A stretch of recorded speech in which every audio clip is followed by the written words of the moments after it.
Well, thank you all for coming out on this chilly fall morning, but the trees are beautiful. Nature is art, right? I think I know a lot of you in the room, but for those who are new, I'm Maureen McGuigan, Director of the Lackawanna County Arts and Culture Office. So this is our 16th annual year of doing these breakfasts where we feature both local and regional, and we've even had some national speakers in. We have a committee that works on that, part of our Arts Council.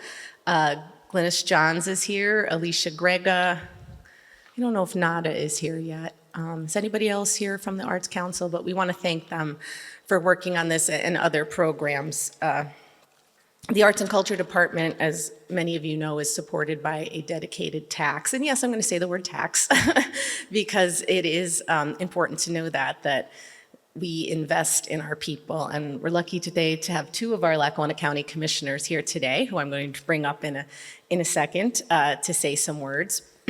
But first, I want to give Brenda Fernandez a round of applause. She's one of our longtime musicians who does such beautiful healing music. I think it's very appropriate for the topic today. Thank you to the Cultural Center staff, Craig, Karen, Pat.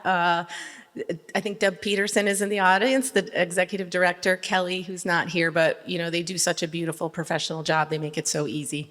So thank you to that. We have the food today is by a local business, Downtown Deli. So maybe some of you have eaten there. It's very popular. So we really like to emphasize local and remind everybody how great our community is. So in terms of business and arts and many other things. So now I'm going to bring up Commissioners Matt McGloin and Chris Schermack to just say a few words. I really want to emphasize that I know we're in the middle of an important national election, but it's really on the local level. Don't forget that, where you can empower yourselves. Your local officials work very hard for you, and they care about your wants and needs. And their policies do set the kind of county you're going to live in. So we are lucky that arts is a big policy priority here, and they choose, it's been around since 2004, but these commissioners are choosing to invest in it, even though there's some difficult times, and I think that's really to not take for granted. So Commissioner Schermack, I guess you're going first, if you'd like to say it, and thank you again for all of your support. Absolutely. Well, good morning, everyone. Careful. So on my way in this morning, I was thinking, I don't know about anybody here, but I'm not ready for winter. I don't know. So I just want to thank, and I'd like a round of applause for Maureen and Megan and Elisa for everything that they do.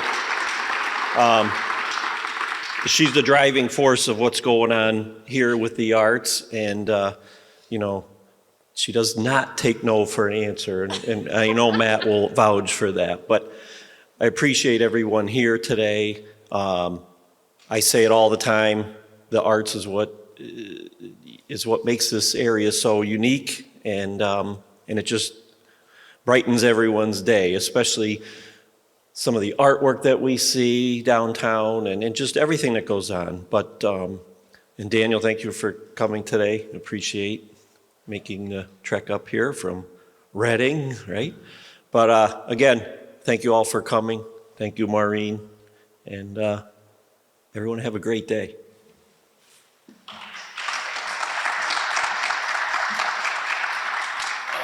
Thank you, Commissioner Schermack. Thank you, Maureen. Good morning, everyone. It's a great pleasure to welcome you all to the Fall Wake Up with the Arts Breakfast, and certainly hope everybody is enjoying this beautiful fall morning here as we celebrate the vital role that the arts play in our community. Since being a Lackawanna County Commissioner for the past 10 and a half months or so, although it feels like 10 and a half years, one of the highlights for me has been the opportunity to get to know our wonderful, incredible arts and culture director, Maureen McGuigan. Her passion and dedication have helped me see just how deeply connected the arts are to the identity and spirit of Lackawanna County, Maureen. So thank you so much for all that you do. Recently, we had the privilege of celebrating the completion of a beautiful new mural that greets everyone entering Scranton. It's more than just an art piece. It brightens up the area, making it feel more vibrant and welcoming to both residents and visitors. This mural is a powerful reminder of the impact art can have, not just on the aesthetics of a space, but on the way a community feels about itself. The arts are particularly important here in Lackawanna County because they connect us to our history. They give voice to our diverse cultures, and they serve as an engine for creativity and economic growth. From performances and exhibitions to public art, the arts bring people together and help us tell the story of who we are. With that said, I'm truly happy to welcome all of you here to the Cultural Center this morning. Your dedication to keeping the arts alive in our community is inspiring, and I look forward to working together to ensure that the arts continue to thrive right here in our home of Lackawanna County. So thank you, everybody. Enjoy the rest of your day. Thanks, Ryan. So great to hear again from two Lackawanna County commissioners and their passion and beautiful words about the art. And thank you for those kind words, about me and my role, but I love my job and I don't do it alone. So that's important. I have a privilege to lead the department. I take it seriously. But it's really all of you doing the hard work. And I'd like to thank my wonderful staff out there, Elisa Scazafabo and Megan Gabello. Megan did the beautiful centerpieces today, but they work really hard on all of these projects. And I did mention the Arts Council, but again, it's great to see the arts grow. Since I started my position, we have doubled our number of grants we're receiving. There's a lot more. The Fringe Festival just turned 10.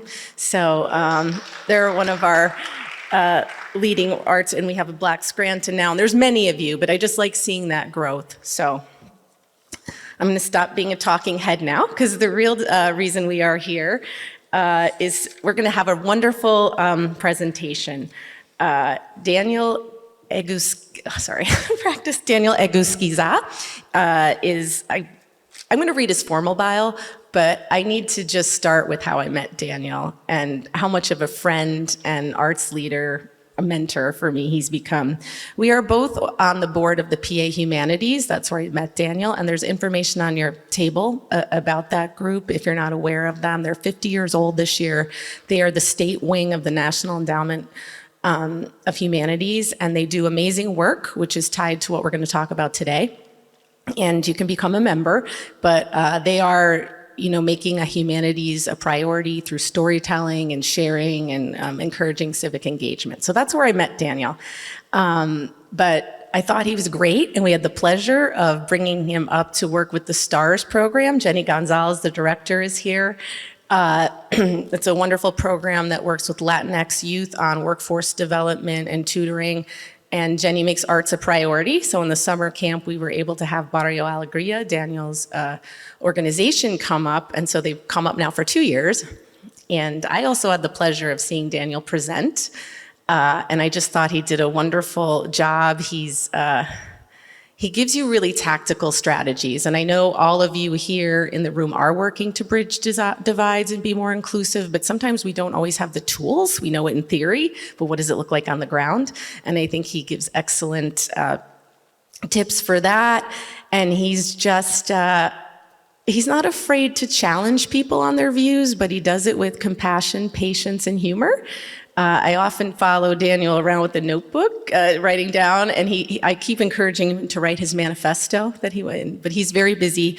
So as you can see, he is the executive director of Barrio Alegria in Reading, PA. He also, as I said, is on the board of PA Humanities with me, but he also sits on the BCTV board and the Berks Arts Board, which is our neighbors down to the south. He has presented at numerous conferences, including Common Bound, an alternative currency conference in Buffalo, the Latino Communities Conference in Westchester, and the Pennsylvania Community Development Corporation Conference in Philly. He has led facilitations for Penn Practice and the Smithsonian Museum for the American Latino.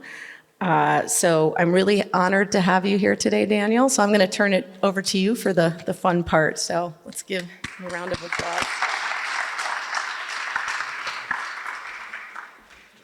Turn this around so that I can move the.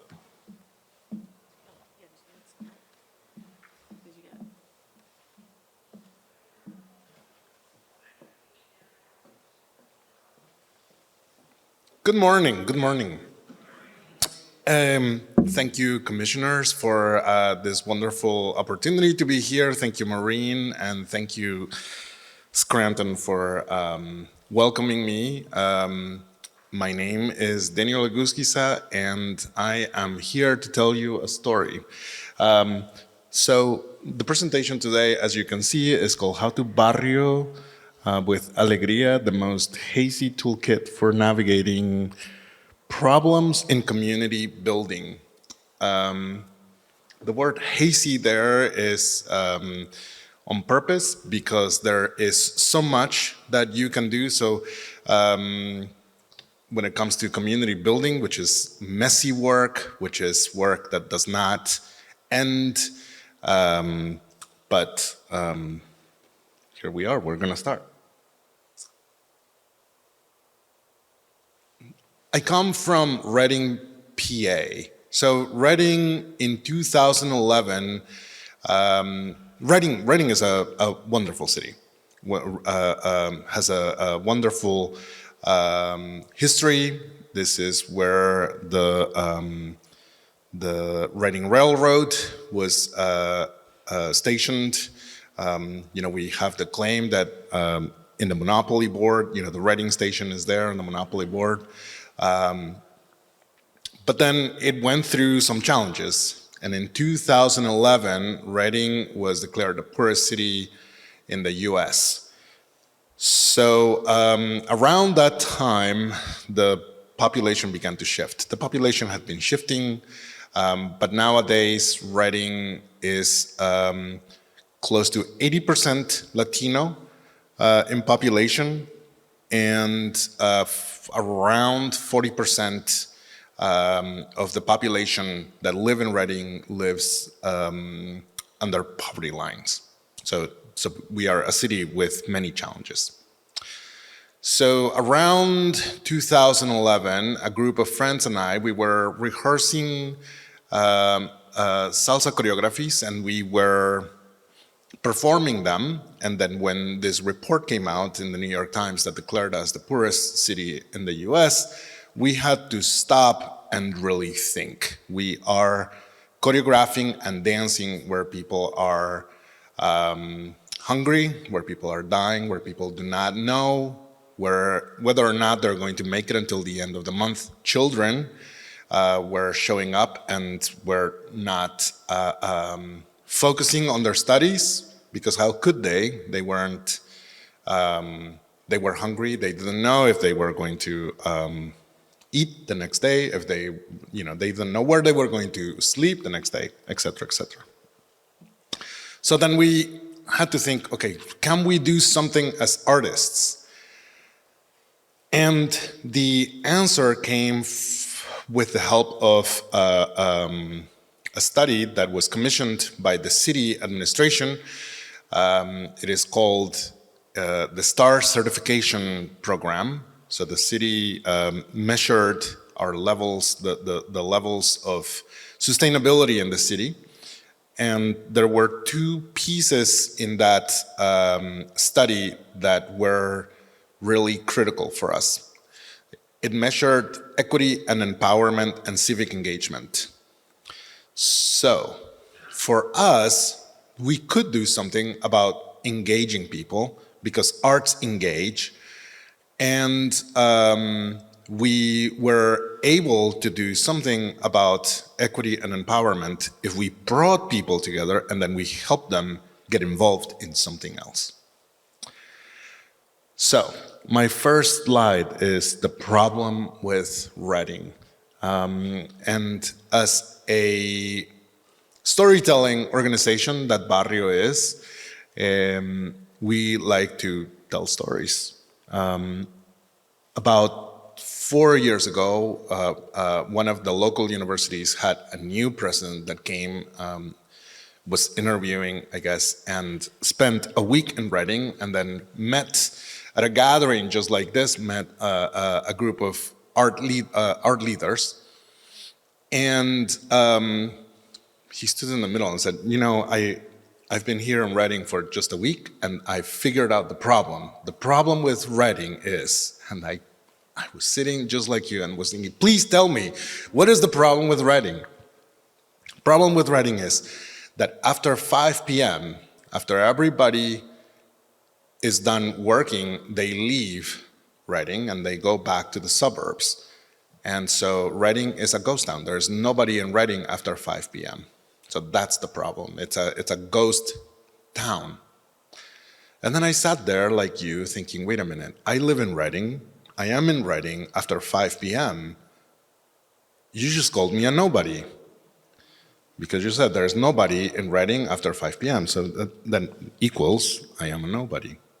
So that left me thinking, words are important, stories are important, narratives are important, and all of this has to do with art. So we have to be courageous to not just look at the aesthetic piece of art, but use art as a vehicle for change, for community change. And that is how it has worked for us. Barrio Alegría, the organization that I work for, is a community engagement organization that uses art to create transformation in individuals and places.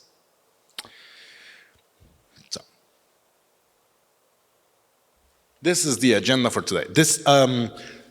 So there's a saying in the barrio circuit that goes, if you have an hour to kill, ask Daniel how he's doing, and then you will sit there for an hour. So on purpose, I created this agenda so that you know what we are going to hit, so that I keep myself accountable to this. So we're going to do the presentation piece, which is hopefully short. Then we are going to talk and use some tools for problem solving that have worked for Reading. Then we're going to do some Q&A, and then hopefully we'll do a group photo, a selfie. Okay.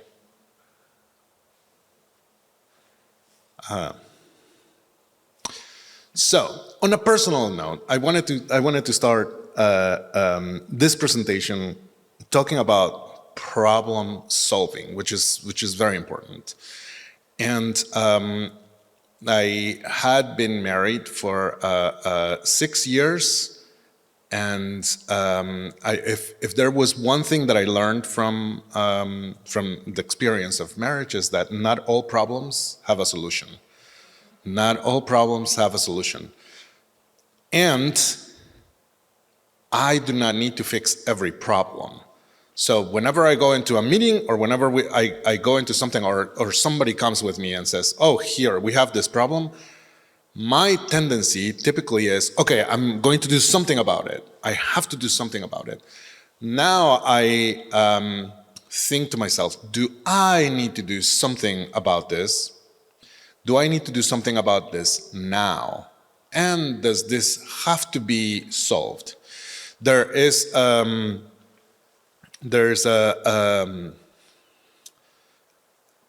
community in Salvador where people come together once a year, and they go from house to fix the houses. And every time that they go to a house, they have a big celebration. They come together, they eat, they feast, they dance, and then they go on to the next house the next day or the next week, and so on and so forth. Here's the key part. They do not make the houses perfect. They leave some things broken. Why? So that they can come back next year and have the same experience again and again and again. So it's not about making it perfect, because if they made it perfect, they wouldn't need to come back the next year. That made me think a lot about letting go, about the process being more important than the solution, and the ideas of problem solving. So, very, very important, always know what your values are. For Barrio, what has worked for us for 10 years has been, what happens to one of us happens to all of us. So if one of us is hungry, we all have to do something, because then we're all hungry. If one of us is homeless, we all have to do something about it because it means we're all homeless. And this pushes us a lot. So when we do things like presentations or festivals or art shows, photography shows, we always have to think, okay, so what is this changing? Where is this pushing a little bit? So that we can have a more equitable space for all of us, especially for those that are usually not at the table. At Barrio, we share what we have. That's pretty self-explanatory. We loan everything that we own. Otherwise, the things own us. If we have to be guarding them, we have cameras that people come, take, they come back. Knock on wood, only one camera in 10 years has been damaged. But we have plenty of cameras that go out, they come back, they go out and they come back. Speakers, tables, chairs, everything. Everything can be loaned out, and people usually, they always bring it back because they know that it's always going to be there for them to borrow next time. And the third one, which is extremely important as well, is we keep our promises. If Barrio says we are going to do this event on this day, oh man, rain will happen, anything will happen. We are there. If we say that we are going to be stopping by a neighbor's house and one of our staff gets sick, somebody else has to stop by at this neighbor's house because we keep our promises. From the tiniest details to the biggest partnerships that we have, we always keep our promises. So those are our 3 values. Find out what your values are and then stick by them. Use them to guide you.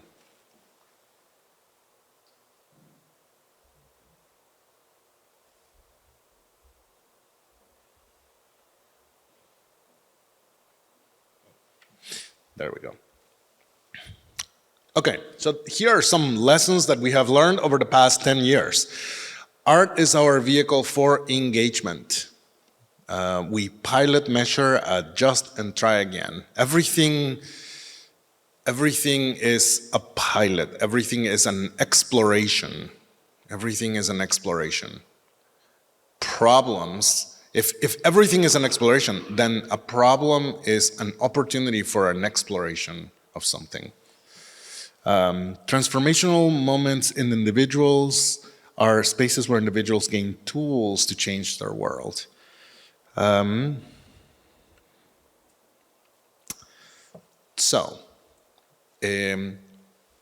addition to these, I have made some notes about what has specifically worked to navigate problems. So, for example, we have an area where we hold block parties.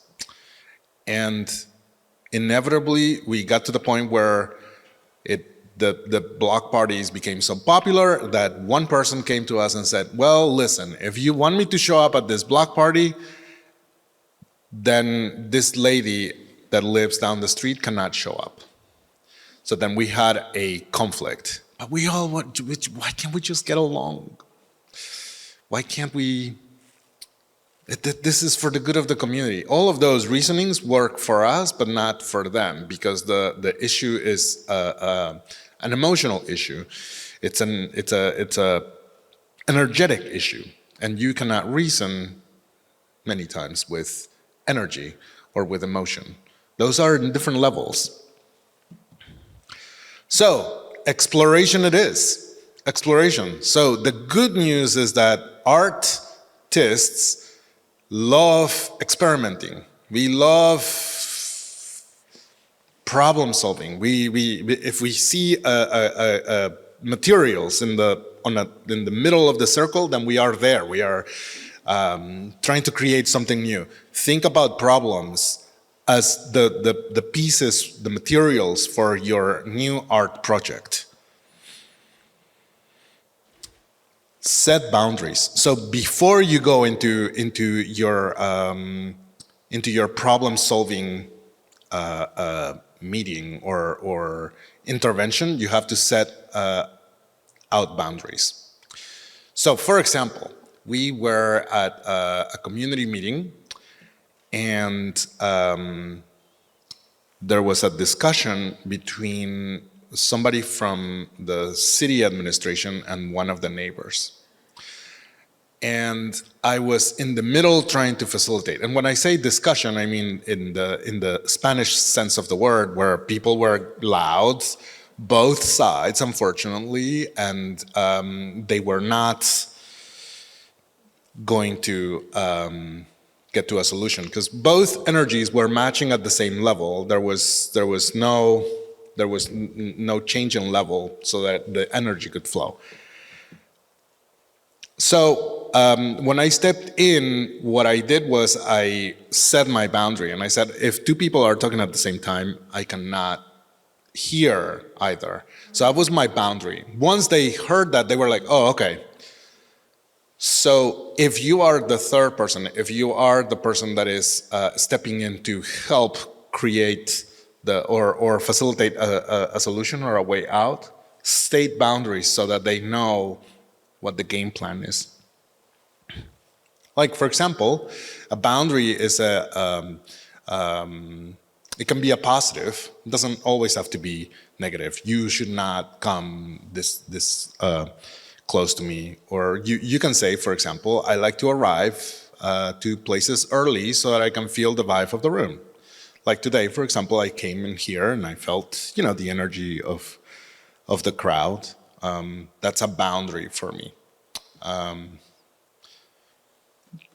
Learned by one meeting that I went to. This was a staff meeting where I arrived to the meeting just as the meeting was supposed to start, and I didn't know that the staff were particularly upset about something. And so when I came in and my energy was like really high and really peppy and really happy, and then sorry, my alarm. Then I was met with the energy on the other side of like, this is what we don't like about this, and it was a total learning lesson. Know how to interrupt. This is incredibly important. And many times in this space where we want to let everybody participate and we want everybody to have a say, we have to be strategic about whose voices we have to let come through. For us, the answer to what voices have to come through are specifically the voices of the people who are going to be impacted by the decisions that are being made in the room. So, for example, if we are talking about creating a mural on South 7th Street and there's a room full of 30 people and there's 2 people that live in South 7th Street, I am making sure that I'm going to be asking and making space for those people that live on South 7th Street, because we need to hear from them. And usually those voices, because they are not used to being in spaces like this, will quiet down. So you have to make sure that you create space for them. Have the next point ready so that you can pivot and move. And remember that stories convey more than points that you want to make. So like if you tell somebody, do not go out tonight, it's going to have less impact if you say that than if you say, well, you know what happened? I heard that there was a light that was broken and there was a ghost that lives there or something, and then the person is going to be like, whoa, I should not go out at night. So this is going to come from them. So the importance of stories is what I'm trying to convey.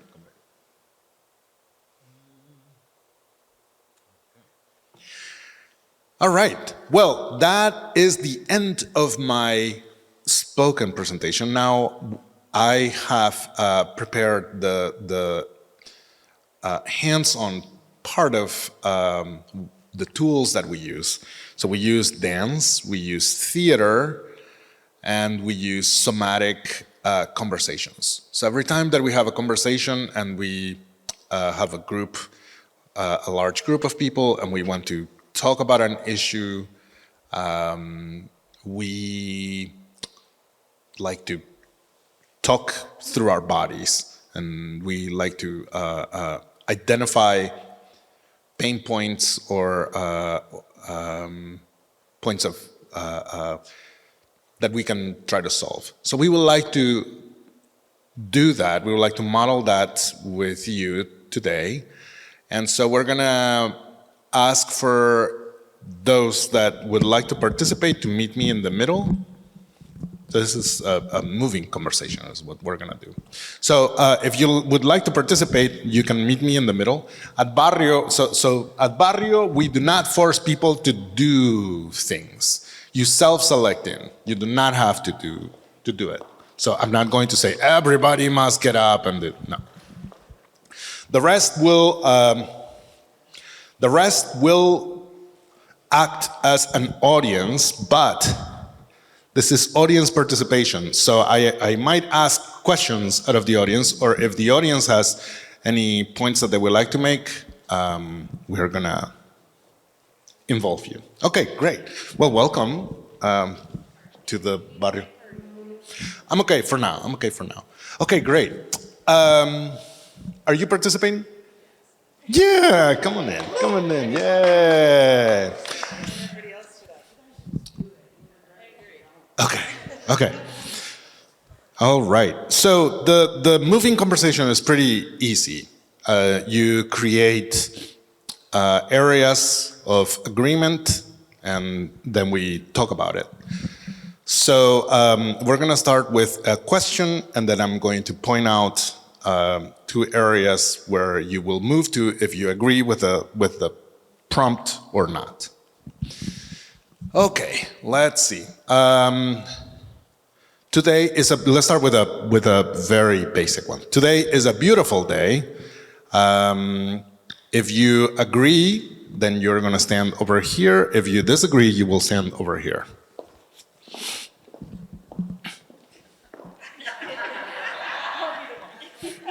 Okay. And then the facilitator becomes the reporter. So I am the reporter here out of Scranton. What is your name, ma'am? Julie Schumacher-Cohen. Julie, good morning. You are saying that today is not a beautiful day. Can you tell us a little bit about why? My heart is heavy with what's happening in the Middle East. So I'm not thinking about beauty, I'm thinking about pain. Great. So now we have a new topic. So this was a pain point that has just been identified. If you identify a pain point, you should not shy away from it. Ooh, that's something we don't want to talk about. No, you address it because this is important for the community. Yes? Okay. So now that we have found that, you as a facilitator have to realize, is this something that I can fix? This is my first question, is this something that I can fix? No, necessarily, but this is something that we can address. Yes? And art is courage. Artists are courageous. We are agents of change. Yes? So we're going to address it. If you agree that our hearts, if you agree that your heart is also heavy for this issue that has just been identified, then you will move to this area. Yes, great. And then now we have all of this support. Yes? Now you go in and start asking people about why they moved. Yeah? Tell me a little bit about why you moved. I think war in general is just like horrific, and truly, I don't think it ever should come to that point. I think disagreements can always be solved in other ways. But unfortunately, it is something that's been happening for years and years and years, because I think it makes people money. But I think it's always heavy and not a positive thing when people are dying and suffering and hurting. Okay. Great. Let's pick you. What am I supposed to? Just my opinion? First of all, I love your glasses. Glasses, I'm really. Why did you move here to this area? I moved here because in support of what is happening in the Middle East. I don't think anyone should be suffering. And I do think that as a collective, when we bring people into spaces like this, it does actually transfer energy over. And I feel like in a lot of places, and particularly in Scranton, Lackawanna County, we forget about some of the global issues that do affect us. And our family and friends and people that are multicultural are being affected by that. And I think, like what Julie said, it actually does help when we bring those people into the room with us and celebrate with us, because they're not being able to do that right now based on what's happening in the world. So that's my position. Great. Well, thank you. Thank you. And I feel for you. I'm with you. Okay. So we are now getting a little bit deeper into this conversation. As a facilitator, I feel almost pulled to want to solve this, to do something, to get it to a point where I make things right for the issue. But I have to also realize that I am a human being. And what I described to you, I do not have to, or I cannot fix everything, right? But this is beautiful. This is the support that this issue is getting is great. Okay, let's reset. Let's get back to the middle. And I feel a little guilty right now because obviously I feel like we didn't dive enough into the issue.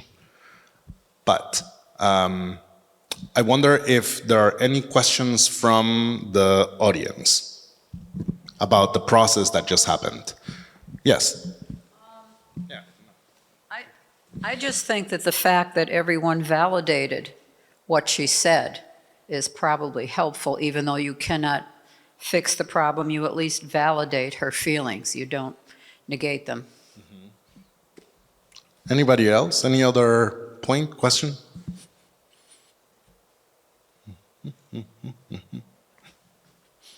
Oh, okay, great. I just thought it was interesting where a lot of people may say, oh, is it a beautiful day or not? Maybe superficially thinking about the weather, if it's cold out, and you don't realize that someone else has a much more emotional, intense feeling about something that you may gloss over initially. So I just thought it was good. And then the reset, when everyone came over more to support Julie, I think was impressive. So I thought the process was important. Okay. Thank you. And then we have another one. Hello. So in situations like this, where you can't solve the problem because it's somebody's son or daughter, somebody's child, grandson, husband or wife that's away, in a moment like this, I would always say we could offer prayer and have hope and let them and remind them, if they do believe in Jesus, that he's bigger than any war that is going on right now. Okay. Does anybody else have any point? No? Yes? Yeah, I think the courage to speak up and share that position is really important in community and in bridging gaps and meeting each other. So having the courage, whether it's through art or words, to make your point is really important. Yeah, absolutely. So, thank you for being courageous. We're gonna do one more, and that was easy. It was the most benign question went really deep, really quickly. Okay. Now let's go into a difficult one, yeah? That is not going to appear difficult one. And with this, you're going to see the layers. I feel at home here. I feel at home here. If you move over here, then your answer is yes. If you move over here, then your answer is no. And then if you are in the middle is maybe. I'm still deciding. Yeah. I just wanted to clarify, do you mean like here at this event at the Scranton Cultural Center, or do you mean like here living in this area? Living in this area. Okay? And move.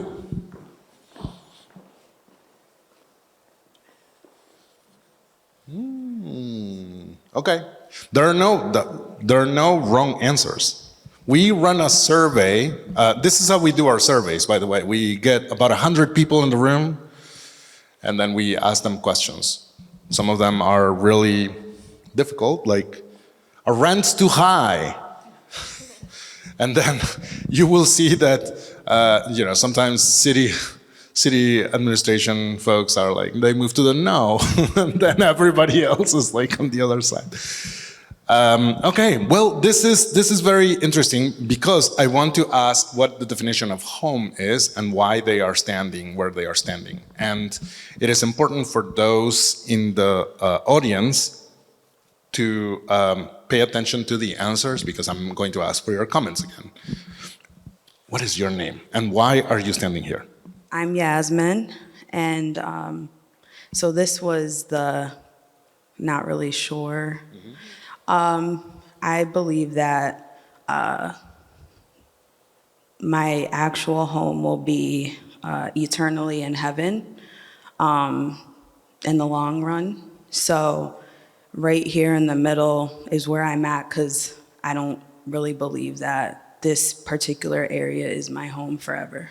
Okay, thank you. Let's move over here. I'm Erin, and I'm in the middle because I feel like family-wise, yes, I'm home here. The sense of community that I'm building.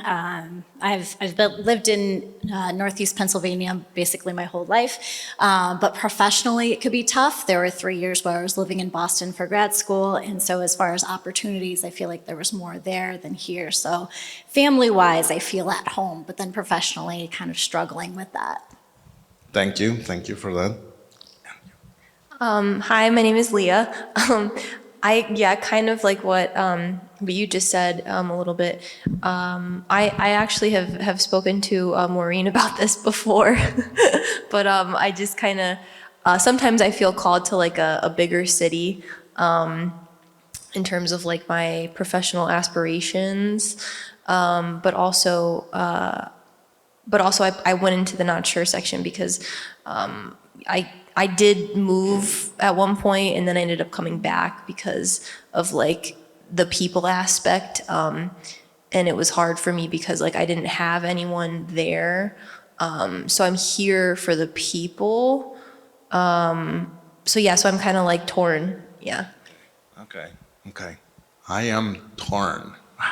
Okay, let's go here.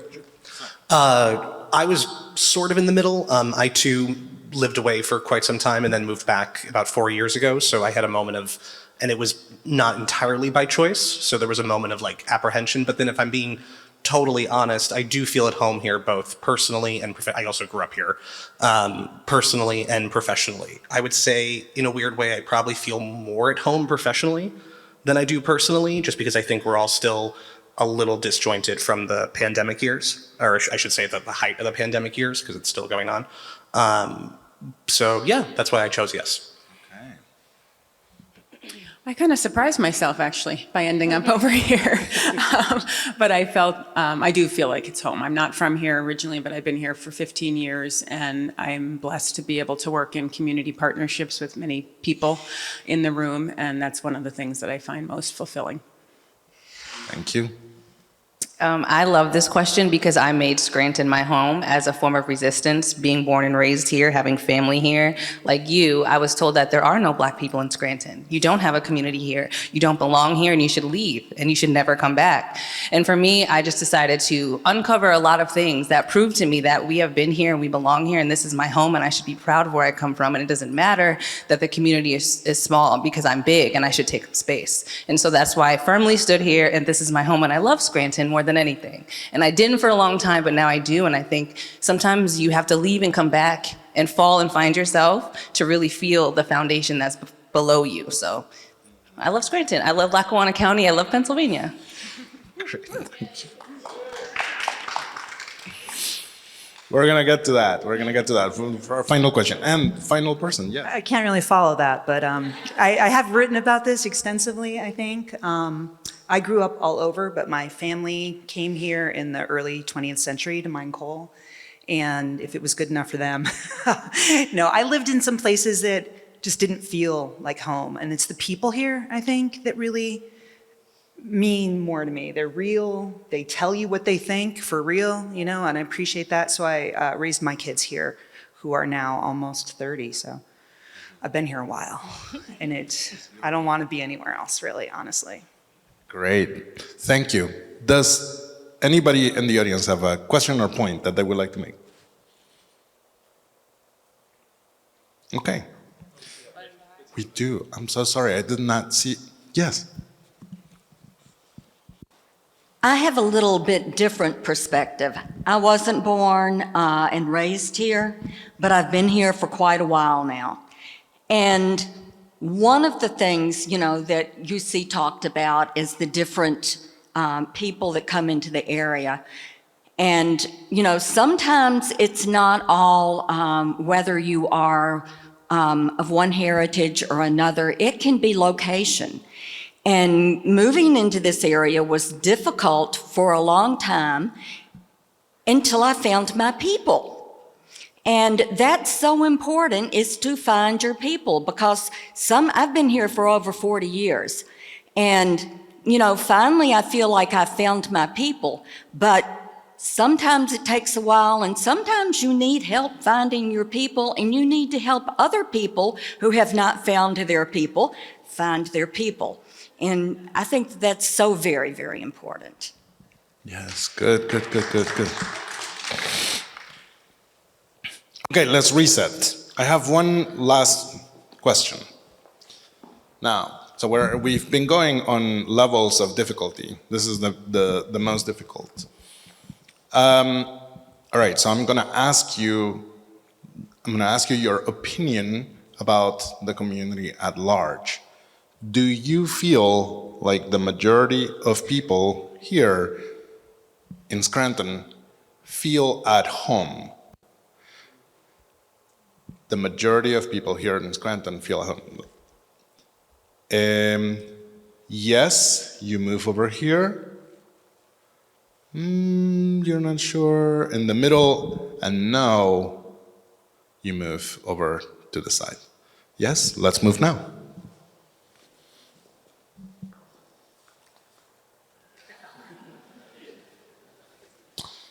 Okay.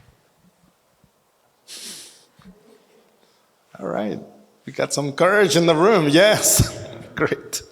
Okay, so this is very interesting, right? Because now you have identified something that you need to work on.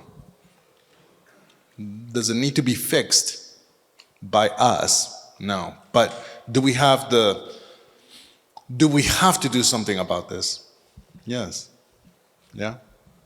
So I'm going to start with the Lone Ranger over here. I did think, when I just thought about that question, I did think that the majority of people here do feel at home here, just because from what I hear from people when I speak to people living in this area, I feel like it is mostly positive, and I feel like the people that expressed discontent, I feel like most of them left. So that's why I feel like the majority of people here do feel at home. I mean, I know there are some that that probably do feel like, you know, not at home here and just stay here because they feel like there's really, you know, nowhere else for them to go or nothing else for them to do about it. But I feel like for the most part, people that live here do feel at home here. Thank you. And we're gonna go to the polar opposite. You're standing one step behind? No, you're standing with her. Oh, okay, all right. No, but are you standing more over there, or, Talk to me. I definitely, from my experience and observations, that I can tell a lot of people don't feel at home here for a lot of factors. Just statistically, most people live at or below the poverty line. Our school district isn't the best, and people aren't getting the best resources as in other cities and spaces, and feel kind of locked in where they are. Like I mentioned before, I feel like for me and the people around me, it takes an active resistance to create the space for yourself. And amongst young people, a lot of them leave. Some come back, but most don't. But if we think about home and placemaking, there still needs to be more sense of community and home as like a baseline. And I feel like the majority is still at a no, but I do see a lot of that work. Let's pick two in the middle. So I guess to build on that, there's a lot of prejudice still in this area towards communities of color, towards immigrants and refugees that are coming here. And some of those communities can find community with each other, which is really important. But I think the larger Scranton community still rejects at different points the kind of newcomers. So I just think we have a lot more work to be done. And also, I think something you said earlier, maybe that university president, I happen to work at a university, so I could imagine that comment. But there's also, like here in the downtown, there's high-rise apartments with older adults who are often not included in who live in the downtown. And so that sort of exclusion of who is a Scrantonian. I think we have a lot more work to do. But it's still a warm and generous community, so I think we can hopefully make that progress. Very similar to what you said of still being prejudiced, and that while there's smaller communities, overall, are we one big community? Not so much of just not feeling a lot of conflict and that heaviness. But then at the same time, just thinking of my neighborhood that I live in, of talking with all of the people who live there, and of how I'm building even more community, just being in that space and finding friends and those that can help me. So feeling that that's what I'm in the middle of, feeling that positivity in that way, but then still having a lot of work to do. Yeah. Okay. Anybody? Oh, eagerly raising their hand. Yes. How you doing? So we both teach at a middle school in Scranton, so maybe adults are prejudiced, but we see students come from all over. A student just pointed to the map. Cape Verde, we have Bolivia, we have Argentina, we have Mexico, we have Russia, Afghanistan, Turkey, et cetera, and the kids all accept each other.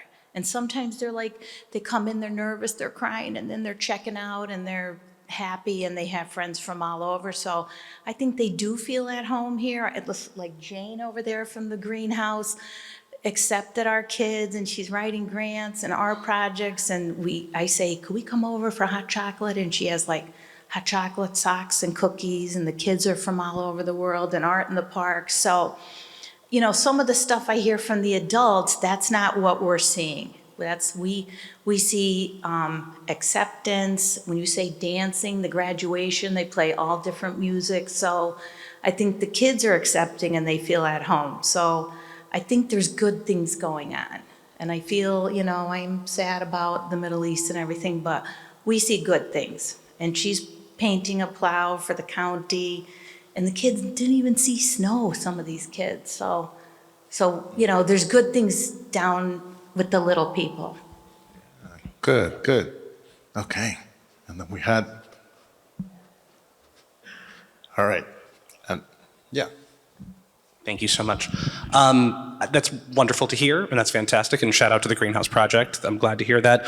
I think nothing you said, I don't think anything that was said discredits each other. I think those two things go hand in hand. I think the question is, that's wonderful, and we absolutely have because of what's happening in the world and that we or may not as a nation have a hand in. We are seeing more diversity coming in, and that's wonderful, but what systems are those kids going to inherit?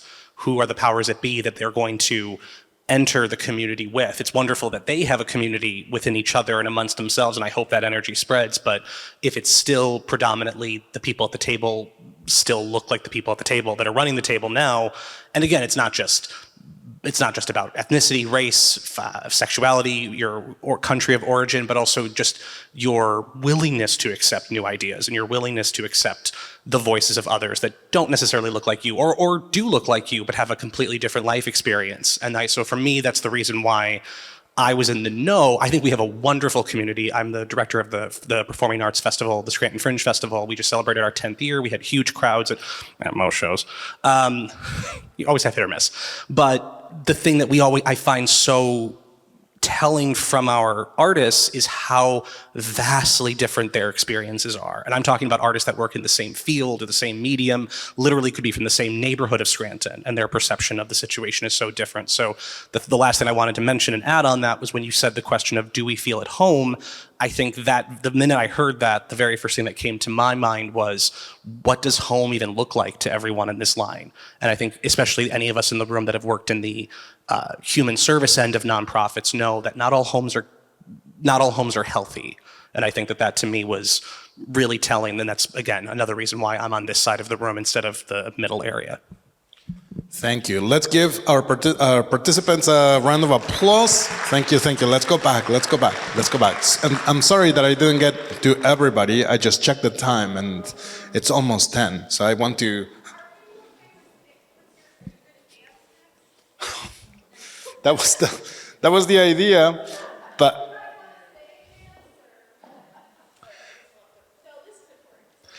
Yeah, so I want to make sure that I touch upon some things that we have learned that are important for us. But before I do, I just want to make sure that yes, all things can happen, and it is good that we have these conversations because we unearth things, and then we see things that we thought, oh wow, I didn't know that this was happening. Just remember that for Barrio, for us, what happens to one of us happens to all of us. So if this is happening to one of us, then we all need to figure that out for that one or that few, okay? Levels of community engagement. So this piece is important because we often confuse what community engagement is. And having been doing community engagement work for about 10 years before people knew what community engagement was, this is something that we have been tracking. So sometimes people say, oh yeah, community engagement, yeah, we do it. We have flyers, we have Facebook. That is not community engagement, that's outreach. So on the first level of community engagement, the inform level, did you create the flyer yet? Do you have this on Facebook? That's where it belongs. That's your first level. That's like the most basic thing. The second level, the second layer is did you translate the flyer? So are people able to understand this information? So that's the second level. Did you translate the flyer? So, okay, I guess we're gonna have to figure out who is in our community. It wouldn't make sense for you to translate the flyer to Spanish if the immigrant community that is here is from Vietnam, right? They're not going to understand it.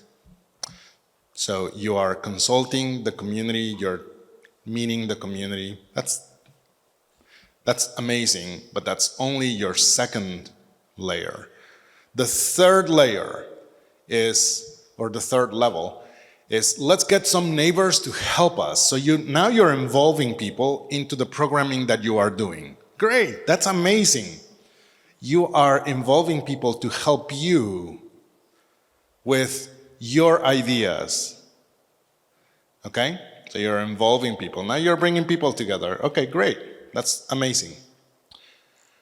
The next level is neighbors said that they need this from us, so we have to help them get it.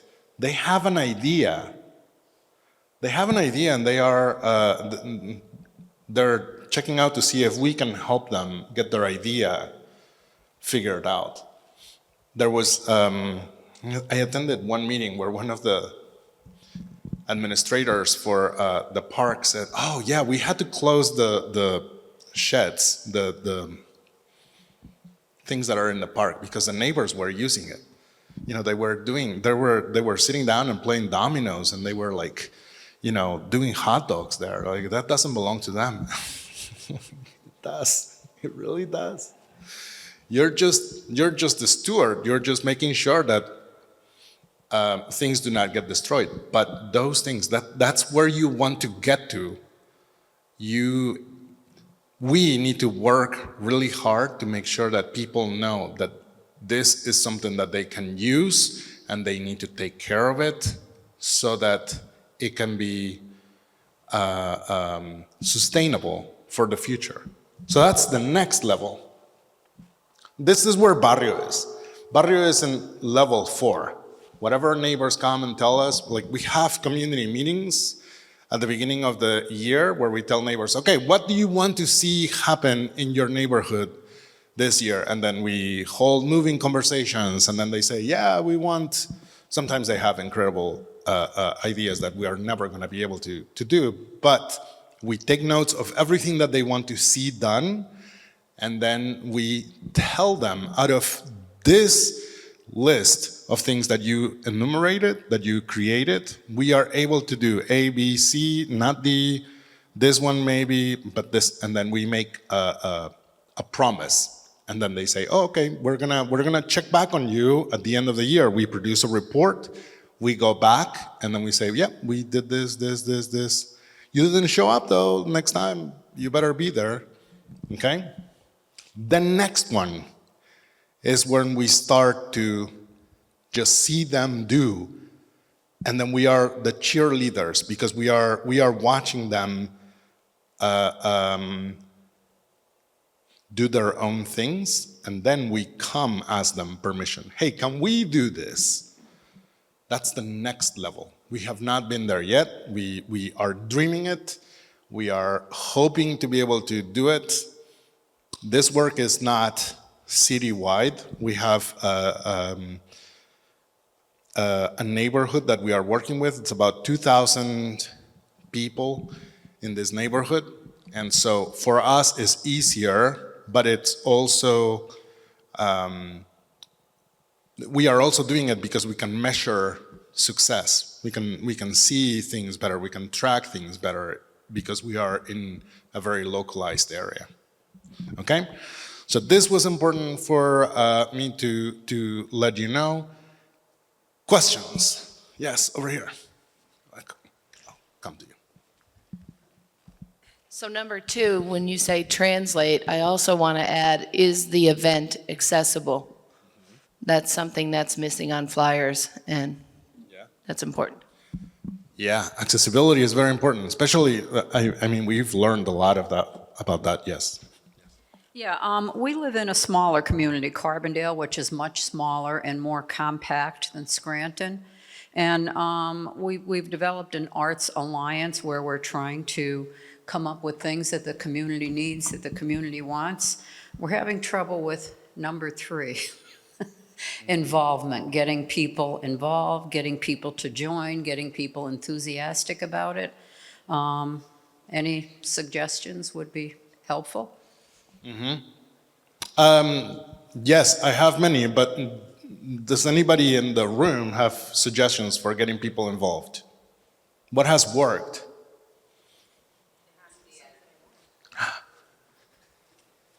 I would just say enthusiasm, because if you're organizing an event and you're excited to do it and you have the energy to, you know, articulate to people, more folks are likely to participate. I know it's really hard these days to get volunteers, people to help. It's something that I'm still working on. And Connor and I were just talking about delegating tasks. That's always something that's hard. But I definitely think if you're motivated and you're positive and you're optimistic about an event, people will see that and feel that and want to get involved. Anybody else? Anybody else? Anybody else? Networking, coming to something like this and meeting the right people type of thing, of being able to introduce, hey, I know this person who lives there, they're this part of organization. One last one. Oh, sorry. You had your hand. Thank you.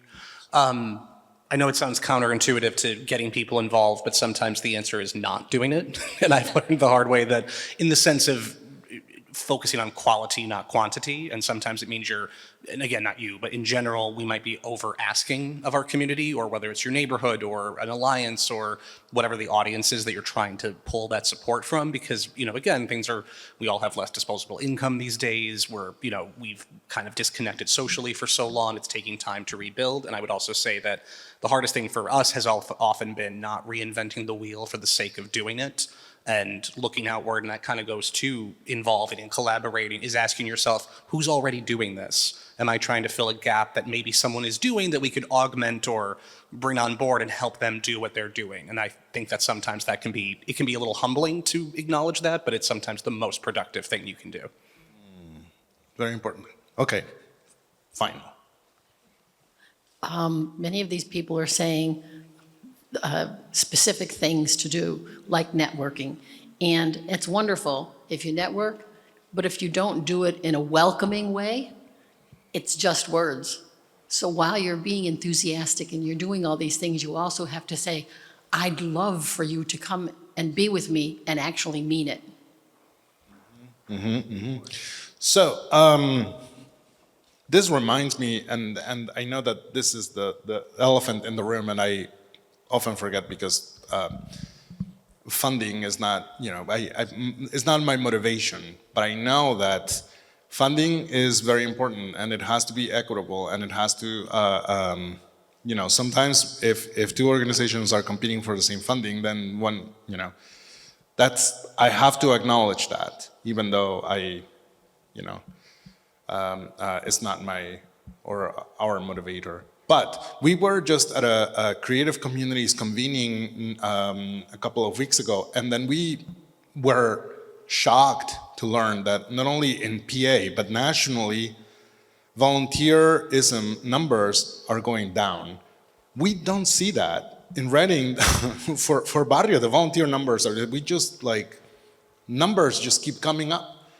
And so that's something that we are going to be paying attention for the future. So the last thing I wanted to let you guys know is always know where your frontiers are. Like, what is the next thing that you are pushing on? What is the next thing that you are going to be working on? Just like, Star Trek, like, what's your new frontier? What's your next thing? For us, a couple of years ago, it was the darkness. It was darkness. It was the night. Reading is seen as a dangerous city. People say, do not go out at night because something bad could happen. Bad things happen at night in Reading. So then we started studying that, and we said, people in Reading live in Reading. They walk through the alleyways. This is our town. This is our city. We have to do something. We have to embrace and we have to conquer the night. And so we started this whole program based on this idea of the night. We are conquering the night. That was our frontier 2-3 years ago. Now we have programs that are happening at night. Now we have, thankfully, other organizations that are beginning to do the same thing, doing more and more things at night after darkness. So now we need a new frontier, and we found it. Our new frontier is conflict. We want to go into conflict. We want to study conflict. We want to see what it is that we can learn from conflict, how we can navigate conflict, and that is part of the presentation that we had today. There were some moments of tension in the conversation that we had today, and we navigated it, and we ended up better for it because of it. And that is one of the things that we are interested in learning about and sharing with everybody. And so thank you so much for being here, for participating and being part of this. And